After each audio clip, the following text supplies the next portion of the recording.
اهلا وسهلا بيكم معايا في قناة بصبص المطبخ.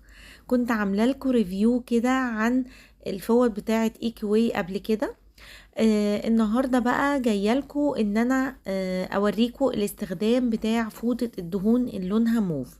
فالفوطه دي زي ما وريتها لكم قبل كده، هي بيبقى فيه جنب يعني مش خشن، بس الخامه بتاعته مش ناعمه قوي، وزي فيه لون كده مختلف، والناحية التانية بتكون ناعمة خالص زي الفوط الميكروفايبر. بس يا ترى بقى هي زي الفوط الميكروفايبر العادية اللي بنشتريها من محلات الأدوات المنزلية اللي هي الواحدة ب15 جنيه، ولا ايه بالظبط؟ يعني هي تستحق ان احنا نجيبها ونستخدمها، ولا افتكاسة كده وشو على الفاضي؟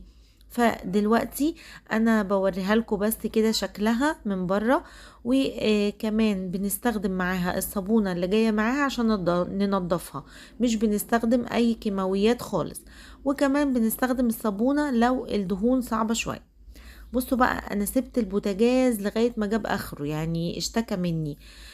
تحمير رز ماشي، صلصة دلقت صلصة عليه، زيوت.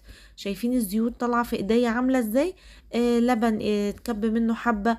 فسبت كل ده لمدة يومين يا جماعة علشان اشوف بقى ايه هما زي ما بيقولوا بتلمع الاستانلس وبتشيل الدهون، ولا ايه ظروفها بالظبط. هجربها في اكتر من حاجة، طبعا المطبخ اكتر حاجة بيبقى فيها دهون، وهي مخصصة للموضوع ده. بليت الطرف بتاعها بس مية دافية من الحنفية، مش مية مغلية ولا اي حاجة، مية دافية كده من الحنفية. و وابتديت بس الاول ان انا الم بواقي الاكل والحاجات دي من على البوتاجاز. يعني انا اسفة جدا على منظر بوتاجاز، انا ما بسيبوش كده ابدا، بس انا حبيت ان انا اسيبه كده علشان اشوف بجد هي هتنجز معايا وهتنضف، ولا معلش لفت المواعين تقضي بالغرض.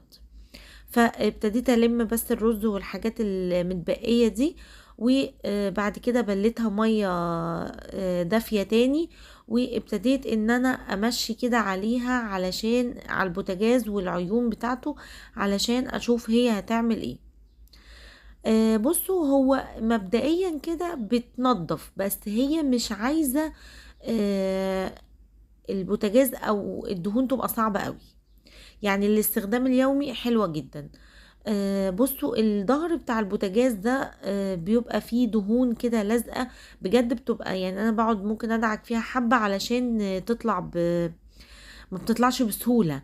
فاما بلتها كده وابتديت ان انا اعمل الحرف الاستانلس ده اللي بيبقى في ظهر الازاز بتاع البوتاجاز، لقيتها طلعت في ثواني من غير اي دعك ولا مجهود. بصوا الفرق من هنا، الجزء اللي انا عملته والجزء التاني اللي انا ما عملتوش.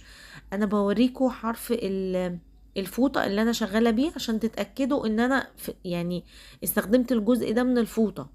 بصوا يعني الحاجة بتطلع بسهولة، خلت الجزء ده بيلمع جدا، من غير ولا سلك ولا صابون بقى مواعين ولا سترس ولا اي حاجة تبهدل ايدك من الحاجات اللي احنا كنا بنستخدمها دي وبوظت ايدينا كلنا.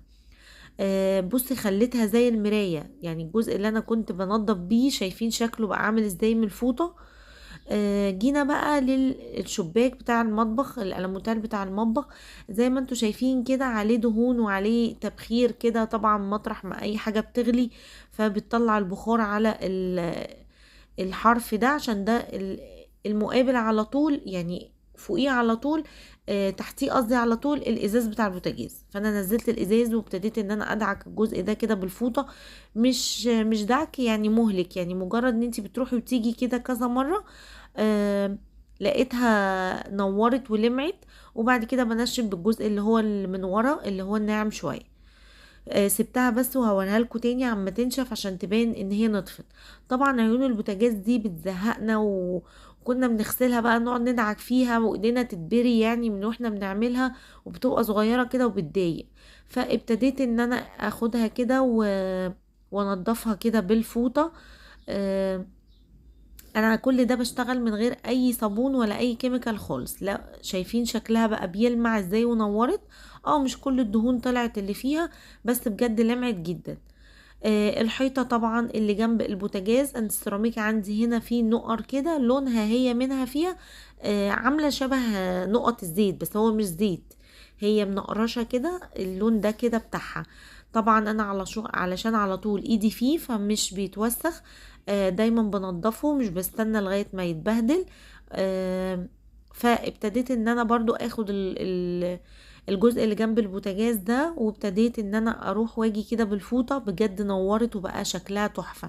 شايفين الجزء اللي انا عملته فظيع يعني، بقى بيلمع جدا وشالت الدهون كلها، حتى الفلاش بتاع الكاميرا ظاهر فيه يعني الستاند من كتر ما هو نضف.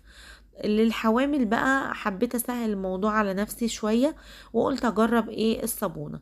فابتديت ان انا اخد الحوامل وانضفها كده بالفوطة والصابونة. تقدري برضو ان انتي تنضفي البوتاجاز بالصابونة، بتسهل اكتر عليكي وتنجز معاكي اكتر. بس انا حبيت اجربها لوحدها بالمية زي ما هم قالوا.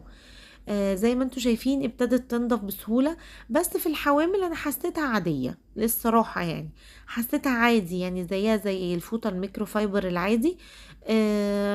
يعني مش اللي هي رجعت الحوامل زي ما كانت ولا اي حاجة. وطبعا السترس كان مخلي في تلطيشة كده في الحوامل، فما رجعتش زي ما هي.